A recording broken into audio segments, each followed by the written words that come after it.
भारत ने अमेरिकी राष्ट्रपति डोनाल्ड ट्रंप के उस दावे पर सफाई दी है जिसमें ट्रंप ने कहा है कि प्रधानमंत्री ने रूस से तेल खरीद रोकने की बात कही है।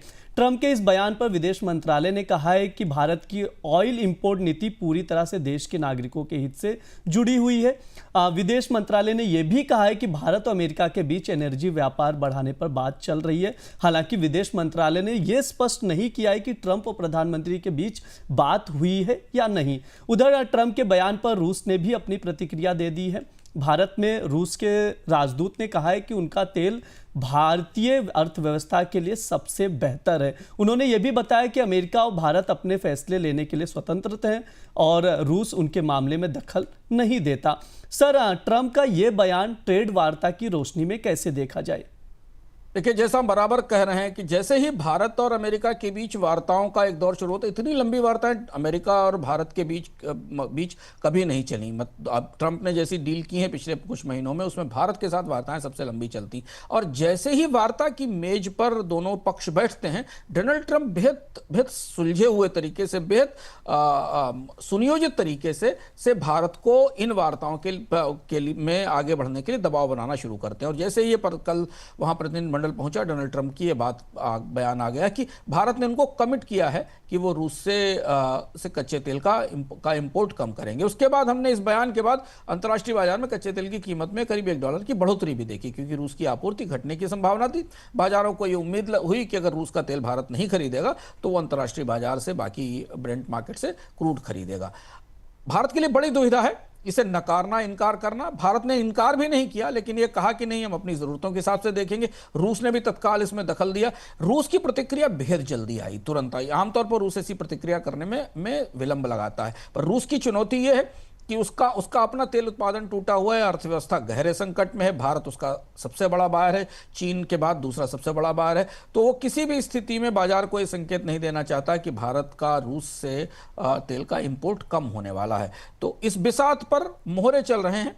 ट्रंप अपना मोहरा चलते हैं, उसके बाद रूस अपना मोहरा चलता है। भारत इस बीच में उलझा हुआ है। हालांकि भारत ने एक तरफ ये कहा कि वो अपनी आर्थिक सुरक्षा के लिए ऊर्जा फैसले करेगा, दूसरी तरफ ट्रंप को भी संकेत दिया गया कि हम आपसे भी एनर्जी खरीदना चाहते हैं, हम आपसे भी ऊर्जा का इंपोर्ट करना चाहते हैं। तो स्थितियां इस तरह से कुछ उलझी हुई हैं। सर, थोड़ा सा ये भी समझाइए कि भारत और चीन की रूस से तेल खरीद को लेकर क्या तस्वीर है? ताजा तस्वीर बड़ी दिलचस्प है। भारत ने सितंबर में जो ताजे आंकड़े आए हैं, करीब $2.5 बिलियन का क्रूड इंपोर्ट किया है रूस से, जो भारत के रिफाइनर्स ने किया है और उसको रीएक्सपोर्ट किया जाता है। रशिया का इंपोर्ट करीब $3.2 ट्रिलियन का है। तो यानी चाइना का इंपोर्ट, तो चाइना के इंपोर्ट से भारत का इंपोर्ट थोड़ा ही नीचे है। दोनों देश सबसे बड़े इंपोर्टर बने हुए हैं। भारत दूसरा सबसे बड़ा बायर है। लेकिन एक महत्वपूर्ण बात इसमें फर्क दिखाई देता है आंकड़ों के बीच में, कि भारत ने अधिकांश तेल इंपोर्ट करके और उसे रिफाइन करके एक्सपोर्ट करने के लिए लिया है, या देश के भीतर खपत के लिए लिया है। चीन इस सस्ते तेल का फायदा उठाकर चारों तरफ से अपने रिजर्व को बिल्ड करने की कोशिश कर रहा है। और पिछले 5-6 महीने में चीन ने बड़े पैमाने पर अपने ऑयल स्ट्रेटेजिक रिजर्व्स में तेल जुटाया है। अगली खबर की ओर चलते हैं, जो कि क्रूड ऑयल से जुड़ी हुई है। तेल उत्पादक देशों के संगठन ओपेक प्लस की तरफ से कच्चे तेल के उत्पादन में हो रही बढ़ोतरी और चीन में आर्थिक सुस्ती की वजह से कच्चे तेल की कीमतों पर दबाव बना हुआ है। ब्रेंट क्रूड का भाव $62 के करीब है, वहीं WTI क्रूड $58 पर है। इस बीच बैंक ऑफ अमेरिका ने अपनी रिपोर्ट में कहा है कि भविष्य में ब्रेंट क्रूड का भाव घटकर $50 के नीचे आ सकता है। सर, क्रूड में इतनी गिरावट की आशंका क्यों दिख रही है? ये थोड़ी सनसनीखेज खबर थी बाजार के लिए। हालांकि बाजार में क्रूड ऑयल की सप्लाई बढ़ी हुई है, पर बैंक ऑफ अमेरिका का यह संकेत या इशारा दुनिया की क्रूड कंपनियों को डराने वाला था, और खासतौर से अमेरिका की शेल कंपनियों को। इसे भीतर से समझना जरूरी है। ओपेक देशों की आपूर्ति बाजार में बढ़ी हुई है। सऊदी अरब और यूएई ने अपने निर्यात में लगातार प्रतिदिन 4 लाख बैरल के आसपास की बढ़ोतरी की है।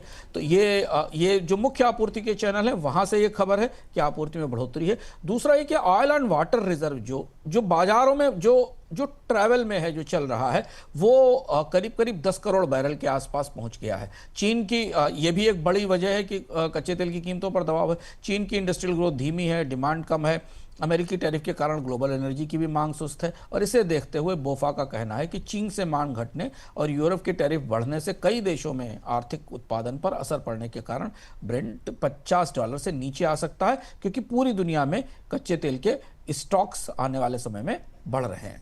सर इसको भी समझाइए थोड़ा कि अमेरिका के शैल उत्पादन की रोशनी में इसे कैसे देखा जाए और संभावित परिदृश्य क्या है। कि एक्सॉन और अरामको की रिपोर्ट जो आई, जिन्हें हम समझने की कोशिश कर रहे हैं, तो उनका कहना यह है कि नई ऊर्जा पर फोकस, जो रिन्यूएबल एनर्जी पर फोकस के कारण क्रूड में निवेश घट रहा है। जो आंकड़ा है, जहां जो सबसे इंपॉर्टेंट कट ऑफ पॉइंट है, $60 से नीचे आने पर, कच्चे तेल की कीमत $60 से नीचे आने पर गैर ओपेक देशों के उत्पादन में कमी आना शुरू हो जाती है। शेल के लिए बड़ा झटका है, क्योंकि उनकी जो लागत है वो $60 से $65 है। यहां तक वो सर्वाइव सस्टेन कर सकते हैं, लेकिन जैसे ही $60-65 से नीचे आएगी, वैसे ही शेल के लिए अपने उत्पादन को सस्टेन करना और मुनाफे में रखना मुश्किल हो जाएगा। यह भी माना जा रहा है कि अगर कीमतें $60 से नीचे जाती हैं, तो ओपेक देशों में भी और गैर ओपेक देशों में भी दोनों जगह उत्पादन में कमी आना शुरू होगी। ऐसा संकेत है बोफा का, एक्सॉन का और बाकी सबका कि 2026 के मध्य तक गैर ओपेक आपूर्ति में बढ़ोतरी रुक जाएगी। यानी जो नॉन ओपेक देश हैं, जो शेल से निकाल रहे हैं, जिसमें कि गुयाना, ब्राजील या अमेरिका, लैटिन अमेरिका के देश हैं, उसके बाद कच्चे तेल की कीमतें वापस $70-80 के रेंज में लौट सकती हैं।